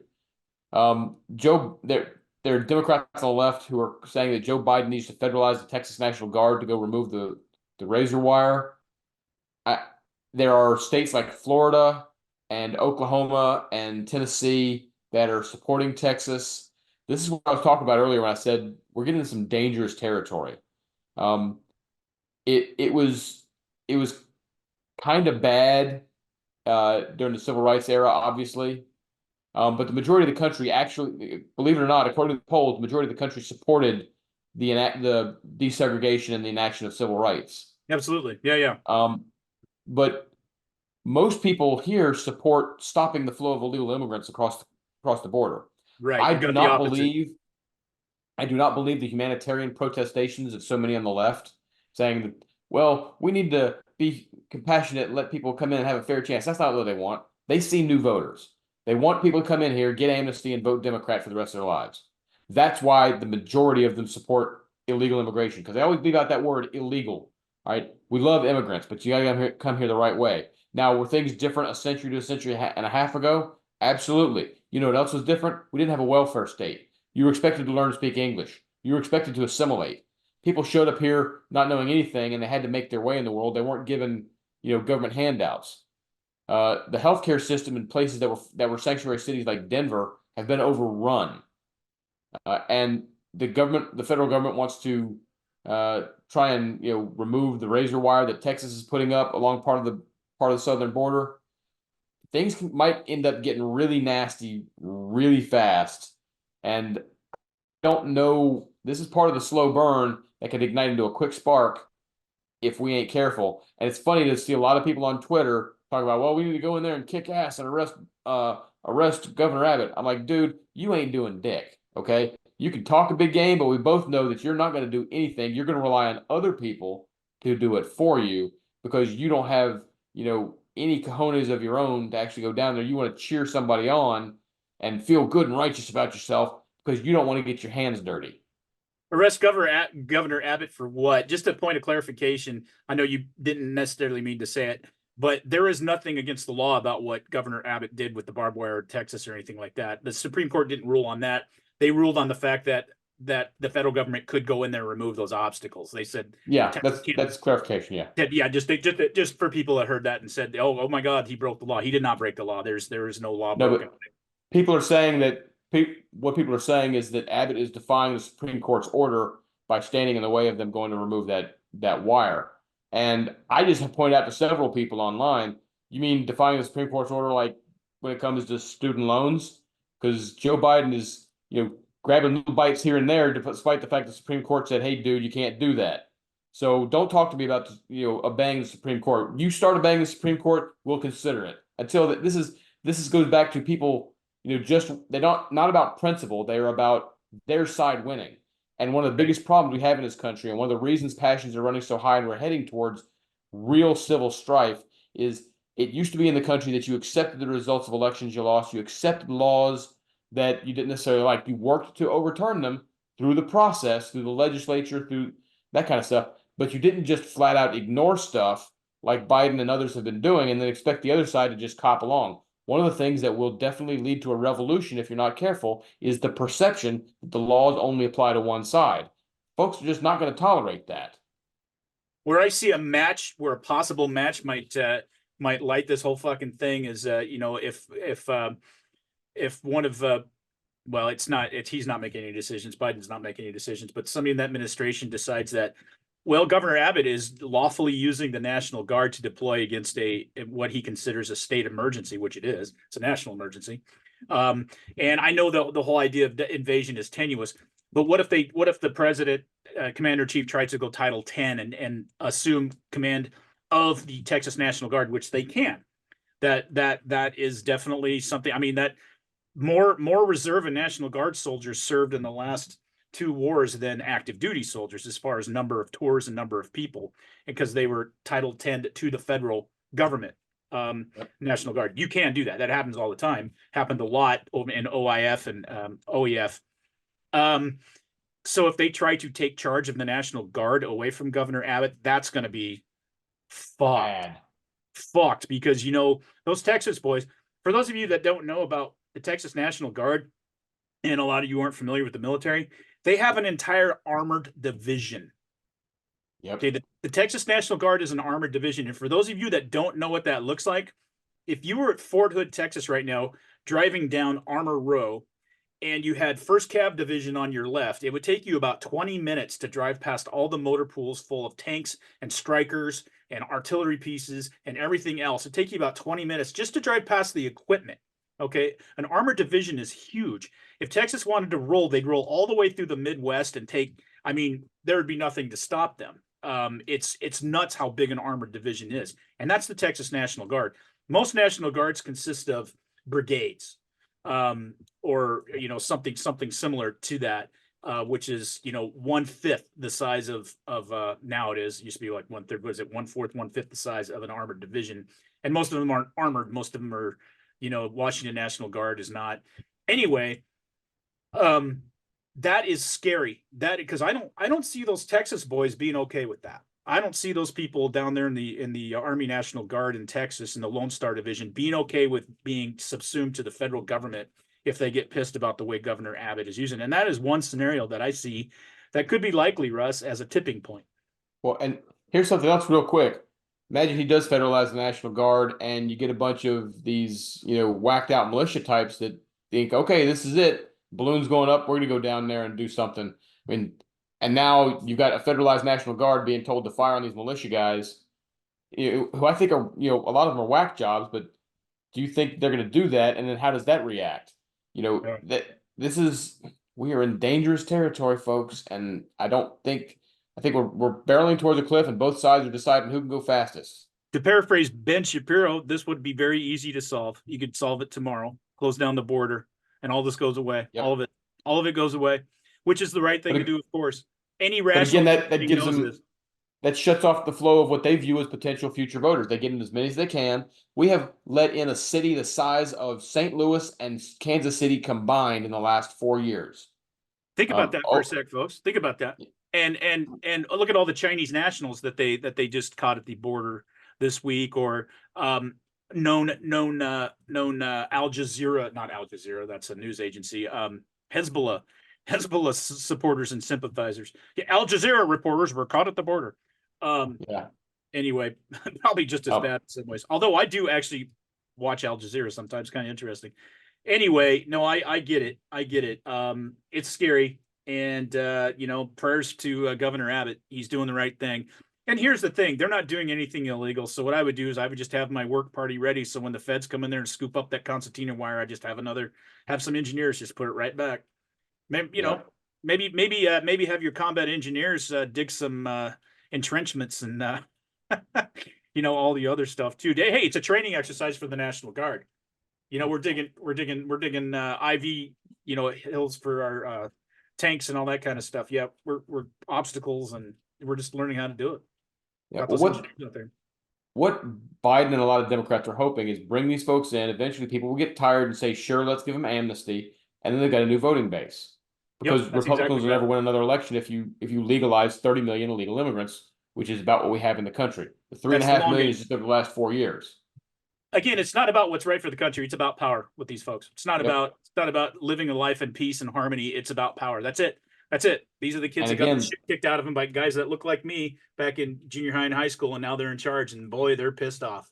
Well, I mean, I got the shit kicked out of me back in high school by bigger dudes too. But I'm not trying to get get like, to be fair, to be honest, it's dangerous because I don't know if you've seen some of these other states like Florida, like Idaho, like others. They're pledging a three-way support. They're pledging legal support, they're pledging material support, and they've pledged personnel support. Now, what happens if, say, the Alabama National Guard is in Texas to try to stop some of this stuff? How fast do things go sideways? Yep. No, I get it. It's and there is no states between Texas and Florida that won't be sympathetic to the cause, by the way. Yep. Yeah, they're all deep blue states down there, patriotic folk. So this all could be fixed. It could be very simple. Do the right thing. Biden has no interest in fixing it. Now, in fairness, there are a lot of folks on the right that don't necessarily want it fixed because they see cheap labor. They can appease business interests with that. Fair enough. And some of there has been valid points brought up by Democrats that I've listened to about, we tried to pass a law that would fine or take criminal action against people who were caught having illegal immigrants working for them and stuff like that. But, a lot of those right-wing business owners lobbied against it. So So you're right. It's a problem on both sides here. I'd be all for that. By the way, I don't give a fuck. I'd be all for that. You got to be consistent in your thought and your execution of things. I'd be all for people getting in criminal problem or trouble for that. I would absolutely. Yeah, 'Cause absolutely. I'm consistent in my view on that. And it's the economy will crash. Oh, really? Yeah, well, it was interesting to see the mask come off out. of some folks like Jerry Nadler, who was like, "Well, who's going to pick our vegetables?" I'm like, "Listen, you racist piece of shit. Yeah, no shit, right? That's what you think. That what you think that they're doing? I mean, basically, you're. I saw another post. I don't remember who the dude was that said, "Sure, I'd welcome maybe 2 or 3 illegal immigrants into my home. Feed them, and then in exchange, they're doing chores around my house." I'm like, "Oh, maybe they could live in like a little cabin out back, and you could put some chains on them so they can't run away." I mean, basically, you're arguing for a form of slavery, dude. That's absolutely maybe they could insane. sit on the porch and play mariachi music at night and stuff for you, for your entertainment, and their wife would be, "Fuck you, dudes." I mean, come on, fuck you. God, have some scruples. Anyway, what else you got for us before? Those were my main topics. I wanted to make sure I brought up. Sounds good. Well, we'll start transitioning out. I got 2 more things. I got a quick video that I already posted over on the Two Grumpy Bastards Facebook group. And come join us. Join us if I didn't scare you off by our last group conversation. I'm trying to slowly build it back up, but we'll see. We've still pissed at me about that. We're at homeostasis right now, so we haven't lost any, we haven't gained any. It's been a net 0 in the last couple of weeks, but I think I've proven that fans or not, I'll argue with anybody. That was so fucking bad. All right, here we go. So this is you guys want to go over to YouTube and see this video. This is amazing. I love this video.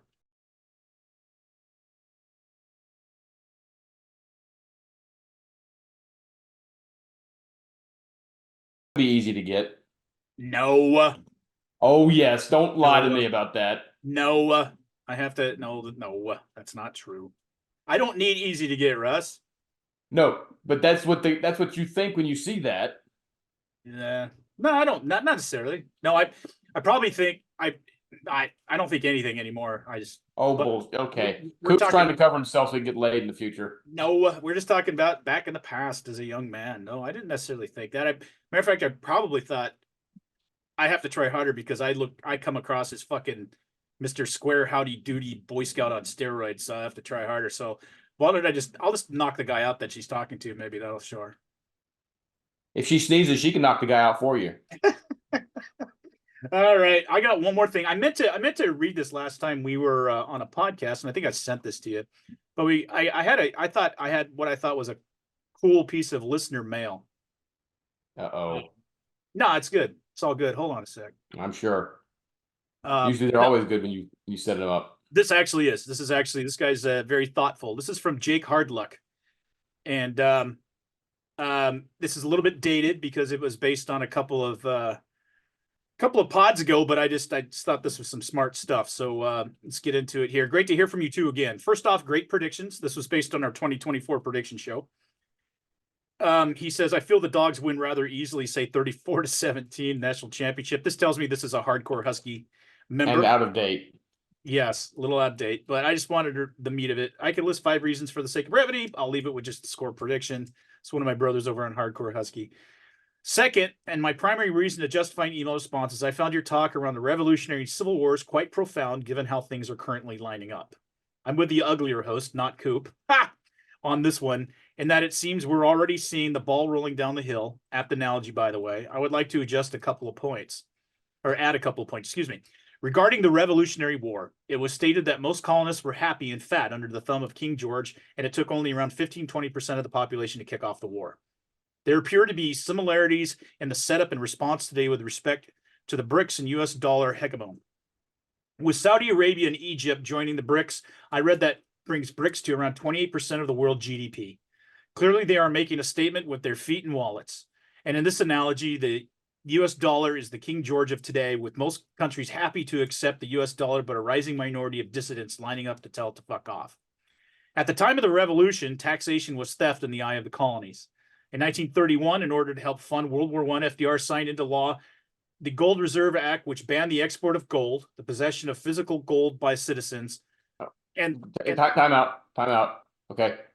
He's got FDR signing the Gold Act, right? But wasn't 1931 because FDR didn't get elected until 1932 and didn't assume the office until 1933. Sorry, that's the fact I bet you. Yeah, I bet out. you. Wasn't that 1941 actually?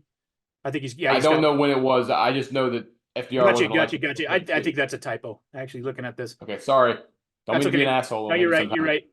Just fact check. Convertibility of paper money to gold. In 1971, to help fund the Vietnam War, Nixon removed the gold peg from the U.S. dollar in order to print massive amounts of the U.S. dollar. These two acts to me prove that, what does he say? To prove that fiat inflation is theft and it is a stand-in for taxation to help fund unpopular, to the U.S. citizens at least, wars.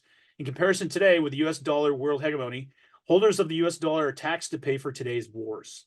I have no doubt in my mind that the Ukraine war wouldn't last more than 2 months if holders of the currency had to knowingly pay taxes for the effort. I'm not saying whether it is right or wrong here, just that the attitude of supporting Ukraine would be more divided. In a similar light, the COVID lockdowns wouldn't have lasted more than a month that the Fed Reserve couldn't print 6 trillion US dollars to keep citizens fat and happy. And now we are witnessing the proverbial 15-20% get off their couch and starting to fuck shit up. As these things go, it's gradually, then suddenly, that everybody wakes up. Wild times, thanks for the pod, and I appreciate you both for the entertainment. Go Dogs. So, I read that to prove that we have some thoughtful listeners out there, and actually maybe even some smart ones. I think he makes some really good points there. And despite maybe the historical faux pas there with the FDR. I'll give him the benefit of the doubt that he meant to type like 40. I don't remember exactly when the Gold Act was signed, but I'll give him the benefit of the doubt on that. But the gist of it's completely. I understand the gist. I'm just being a pain in the ass. No, it's okay to fact check. I'm sure he'll probably hit me up over on PM over on Hardcore Husky. And for those of you that don't follow, hardcorehusky.com and the Hardcore Husky podcast starring Derek Johnson et al., my buddy, who I guest once a year on. Anyway, I just wanted to share that because I think that's thoughtful. I think it gives a good historical perspective. I agree with him on the taxation issue. If people had an idea that their taxes were paying for a war, it would be a much different attitude because people have no idea what their tax dollars actually do. Well, I think part of it comes down to, and I agree, it was a thoughtful email. I didn't necessarily agree with everything, especially in regards to some of the wars, but the inflation bit was absolutely well thought out and absolutely on point.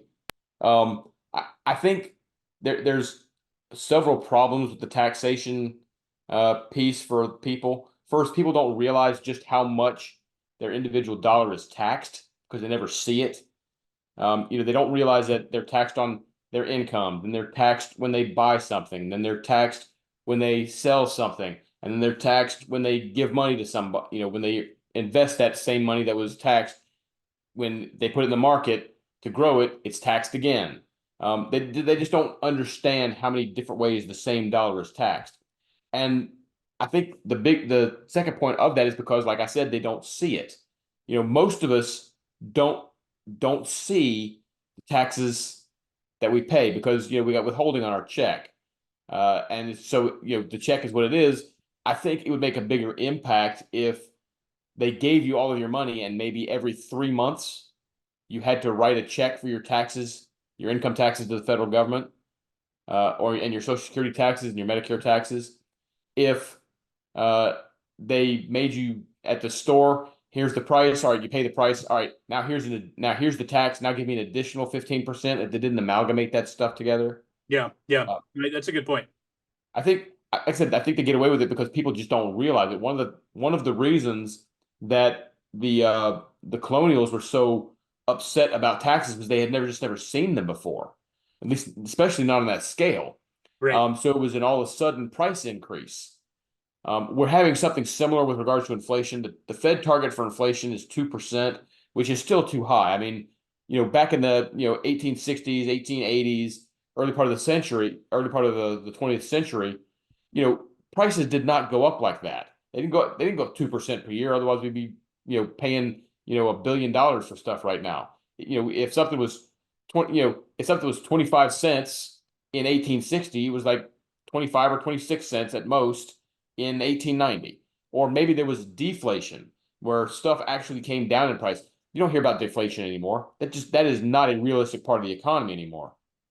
So the fact that people are just used to the inflation and they don't understand. I mean, I know we go back to when I was a kid, so many times, but I remember the very first soda I bought with my own money at a Citgo gas station when I was a kid was like 45 cents. It was, and now that same soda is going to cost like, $3.50. It's people just don't realize that. So when you talk about like saving money for retirement and stuff, what you have now that sounds good saving for retirement is not going to buy you dog food, 40 years from now. So the inflation bit is horrible. I do have issues with the gold standard. I still need to fully flesh out what a solution might be. I would prefer not to. Well, I don't want to artificially inflate the currency. I think that's bad. I think you can also artificially limit the currency by adhering to a gold standard because it's based on how much gold is actually out there. And suddenly, if we need more, maybe we go to war to get more gold or more silver, whatever our standard is. And that could lead to bad things around the world. I don't know the solution. So before, John, before you write in and bash me about that position, I haven't studied it enough to know what the solution to that is. The Fed is, for those who don't know, one of the things that the Fed does is the Fed will issue bonds, and then they will buy their own bonds, which helps increase inflationary effects. It basically like John said, it allows them to print money, which is an inflationary effect in and of itself. I mean, why am I paying 25 cents for something if I can create 50 cents? It's like having a money machine in your house. I don't think the founding, even Alexander Hamilton, when he advocated for a federal bank, I don't think he advocated for something on this scale. And I think the founding fathers would be upset about the level of control that Washington D.C. has over the economy, just like they did not like the level of control that the British were trying to assert. And to be fair, most people don't know this. While the British were imposing some taxes, it wasn't anywhere near on the scale of what taxes are today. Oh yeah, that should tell you something. Nothing like it. Not even a percentage. No, you made great points. I don't really have anything to add to any of that. I think you and I agree on that. I would just say, just to reinforce one thing: anybody that has any smattering of understanding of economics, world economics, at the large scale economics, inflation is not something that necessarily needs to exist. There's no reason for it to actually exist in a vacuum or in a zero sum game. It is exactly what you say it is. It's governmental influences. It's a lot of things, but it doesn't have to. There's no reason that gas prices when I was a kid in the 70s, oil embargo, and I remember being at open gym in my little hometown and the adults talking about, oh my God, we're going to be paying over $1 a gallon for gas. I remember that. And, because it was below $1 a gallon in the late 70s, they're probably 78, off the top of my head. And inflation doesn't need to happen. It's not inevitable, but it's something we've grown used to and something that we just kind of accept as the norm in economics now. Just is. Things just get more expensive. Why? They don't necessarily have to. And frankly, because of technology and genetic engineering of and a lot of other stuff, inflation really should not happen. I mean, because we're much more efficient at doing everything now than we used to be, and things are actually cheaper to make than they used to be because of mechanization and robotics and a lot of other things. And then the one thing I wanted, and it's his name, it's Jake, by the way. I'm sorry, Jake. Okay. I'm sorry. I think State Farm from now on. It's all right. No, I just want to thank him for a great email, and I apologize for not reading it last time we were on the air. It's a little dated. But I do like the point he made about the COVID thing and the $6 trillion and keeping people. Yeah, that was very cogent. Because I completely agree with that, and it's not something I've expressed and we're past the COVID talk a little bit, but that was exactly part of that sheep mentality. It's like, all right, if we print this, it wasn't because Biden really cared about whether you had.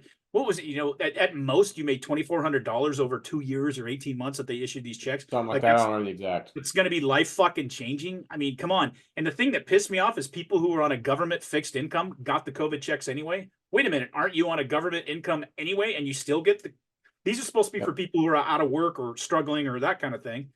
And that's exactly what that told me, everything I needed to know. Shut the fuck up and we'll give you some money. Wear the mask. Don't do everything we tell you to do. That to me was the tipping point of when I realized what the whole COVID thing was about. It had nothing to do with health. It had everything to do with control. So anyway, and go ahead. I was gonna say, and if you've noticed, one thing that made the antenna quiver at the World Economic Forum recently, they've been talking about we need to prepare for disease X. And I'm like, no, I'm done playing pandemic. We're not doing this anymore. Of course, the WEF is also the ones that are, saying that coffee is causing climate change, and the United States is soon going to be cracking down on misinformation. I'm like, you don't know us real well, dude. Yeah, you don't know the real people. You don't know the heart of it. And if they do have another pandemic and they try to do stuff, I'm going to go into like grocery stores and start licking the fucking belt, like in front of the cash register and shit. I'm like go naked and start rolling the bathroom. I'm sure there are some people who are going to want to play along because they enjoy being afraid. But I think a lot of folks, especially in places like the South, especially in rural areas, they're not going to play along anymore. Where I grew up in the county I live in, they never did. It was not a thing here.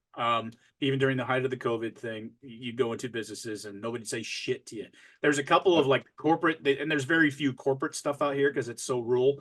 There's a Walmart, there's a couple other things like that where, people might say some shit to you, but very, very little of that. Anyway, one last question before we get off, because the taxation thing's kind of funny. Did you actually end up catching Rebel Moon yet on Netflix? No, I still need to. I haven't had a chance. It got panned because it's a Zack Snyder thing, and Zack Snyder is another one of those people that Hollywood hates because he does things his own way in his politics. But it's on my list on Netflix. I've saved it on my list. I watched Loudermilk instead. Loudermilk's awesome. Rebel Moon. One of the things on there, one of the main reasons that there's an issue is because of taxation. Just kind of funny that came up. Right now, just where I am in Loudermilk, the advertising dude is trying to he just became part of the group, and I don't remember the big black dude sponsor. That's where I'm at in Loudermilk right now. His sponsor Cutter. Yeah, Cutter. Yeah. The one that he just visited him at his work, and I'd recommend Loudermilk. I'd recommend it on the page recently. I recommend it all. My God, it's so fucking well crafted, and Ron Livingston is so perfect in that role. And there are points of it that make me feel like, wow, this is kind of a shitty place. And it's so Seattle, which is lovely. Have you know how they start every show with a vignette which shows what an asshole he is? With an insult, yep. Yeah. Have you had the one yet where he's talking to a couple of hipsters and he asks them if they're loggers or? Just had that one. That one was good. Wait till you get to the one where he walks into the espresso shop and he starts talking like the chick behind the I've seen that clip on YouTube. Okay, yeah, I think I put that out there. Coffee and crime. Yeah, why are you talking like that? Because that's my voice. My voice. No, it's not. Ron Livingston's wonderful in that. It's too bad that that was over on Prime and they canceled it, which is terrible because I'd love to see more seasons of that. But yeah, that was his Office Space character on Speed. Right. He's such an asshole, and I gotta admit, I was watching it with Brandy, and she's like, yeah, kind of reminds me of somebody. Yep, sure does. Anyway, well, I'm all done for tonight, bud. We've been on for a good piece here, going on 2 hours now. So people have their fix. Yeah, hey, please go over and check both of you out there. Thanks, Jake. Hopefully you get your fix out of this. Shout out, free pub, as we say over there on Hardcore Husky. And I've given Hardcore Husky a lot of publicity tonight, and I can't even get Derek to play my 30-second fucking little advertisement. So I'll have to remind him. Derek, what is your problem? Yeah, come on, Derek. Come on, fucking Derek Johnson. Well, hey, writer of many great books about Husky football and owner of HardcoreHusky.com. I guess they are coming out with their own YouTube channel here probably this spring because he hit me up, so that's kind of exciting. We'll have Hardcore Husky. Let's be fair. His name is Derek. He started off a step back in life with that name. Okay, that's not very nice. At least he's well. I'm trying to poke him into doing stuff for us, so let me do it. What? Why do you not like Derek? I didn't say I didn't like him. I'm trying to poke him into doing playing our spot. Oh, no, I mean I know you don't dislike Derek, but I didn't know you just like the name Derek. Is that like Oh, it just sounds, like some erudite, hey, my name is Derek. Kind of like my name is Hoyt. No, yeah, wrong guy. Yeah, that's not Derek. Yeah, yeah. I'm No, just he's hoping this. I don't have anything against the name Derek. I'm hoping this is poking him and Oh, prodding him to do. he'll hear it when I can't remember. I was making fun of him like a couple of podcasts ago, and I go, "Hey, you got free pub over the podcast," and he listens to us. He's a listener, so he'll hear this. And I get a text back that says "Hardy har har." That was the text I got back. Yeah, like Well, we'll thanks. see how he responds to this. Derek's a great guy. I love Derek. Okay, well, we're gonna sign off here in Two Grumpy Bastards land. And we got a lot to talk about, a lot going on, both. So we'll definitely try to get another one in next week. I'll should be able to do that. I don't think I have anything really pressing on my calendar. I'm back at school, so I'm busy. I gotta get off here and get paper done. Practical assignment book report on a yeah. I hate those. I hate those at the master's level. How stupid those are. Yeah. Doing book reports at a master's level, it's like, blah, blah, blah, blah. How about if I just do an analysis of some of the stuff? But anyway, all right. Well, please visit us at Two Grumpy Bastards Merchandise.com. A lot of great merchandise over there. I would say we're going to have some after holiday sales, but we're not, because I wouldn't be fair to the people who actually buy stuff. We are obviously on Twitter. We are Two Grumpy Bastards with the number 2, because TWO wouldn't fit. That's mostly Russ over there these days. I pitch in a little bit here and there, but I get a lot of kick out of the stuff that Russ is doing over there. I noticed a friend of mine's been interacting with you, and I don't think he knows it's you. I think he thinks it's me. So I should probably tell him, hey, that's Russ, by the way. Because he's probably don't remember this. He's probably going, what the fuck? That doesn't sound like Coop. That's my friend Tommy. Let's see, where else are we? We are on Patreon, but nobody supports us financially hardly. So yeah, fuck all of you. And let's see, where else are we, Russ? We're here on YouTube. What else are we talking about? Buzzsprout. I haven't done a damn thing with Instagram in a long time, even though I probably should. What about Etsy? We are on Etsy. I know, that's why I brought it up. So I thought it was. You know why? Well, I do a lot of my photography business over on Etsy, even though I have a beautiful webpage people can go to, and it's cheaper to go to my webpage than Etsy. But people like Etsy for some reason. But I did Etsy because I thought it was fucking hilarious to have Two Grumpy Bastards merchandise on Etsy. It is. I think it's wonderful. Nobody gets the cognitive. It's like I'm Andy Kaufman. Nobody gets it. It's like I did it because it's funny. It's funny to me. And you can get a hold of us just like our boy Jake did at twogrumpybastards@gmail.com. That's the best way to get a hold of us. Or if you come on over to the Two Grumpy Bastards Facebook page, it's a private page. You'll have to be screened carefully. Now I think we've only banned 2 people ever on that. There was the one guy I banned. Right, because he sucked. Look, folks, I'm never going to ban somebody for a contrary opinion. This dude was trying to act like he was serious, but he was a parody, and he was doing some dirty stuff on the page. So we just simply banned him. Wasn't he trying to dox me too a little bit? If I remember. Yeah. He tried to dox Coop, and this was back during some of the troubles Coop was having, and I wasn't going to put up with that shit. Yep. So anyway, that's what we're all about. Hope you enjoyed the podcast. We'll be back next week. We'll get this out tonight. Tonight is Thursday, the 25th. I can't believe it's the 25th of January already, bro. Yep. My God. So anyway, we'll get this posted tonight. The video, I'll edit the video tomorrow. I like to have about 24 to 36 hours apart on those. And we'll get the video uploaded. It takes me a little longer, obviously, to do the video than these. Yeah, he has to find an ugly face of mine. I do have to go through hours of footage just to find Russ's O face. And that's it right there, except I'm looking at you all pensive. That might be it right there. I got to invest in a fucking actual decent web camera. This is my 3rd camera I've been on, and it still sucks ass. I'm not this white. I mean, I'm white, but I'm not. No, I am that white. You look more red. I know, it's weird, man. I cannot get these cameras to work. I need an actual studio is what I need. So anyway, I just wanted to tell you really funny. Huckleberry went to bed. He doesn't usually go to bed till 9 or 10 o'clock at night, but he put himself to bed because I was getting animated and I was yelling there for a minute. And anytime I get, like, if I'm watching a Huskies game or something, he just puts himself to bed. He's like, fuck it. I don't even want to know what you're mad at. I just hope it's not me. And if I go to bed, then maybe it's not me. He'll leave me alone. Yep.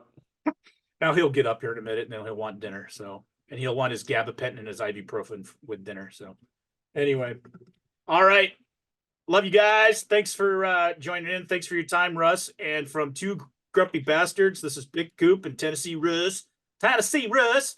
And remember, it's supposed to be, keep your focus and stay wokeless. I pointed the right way. All right. Thanks, everybody.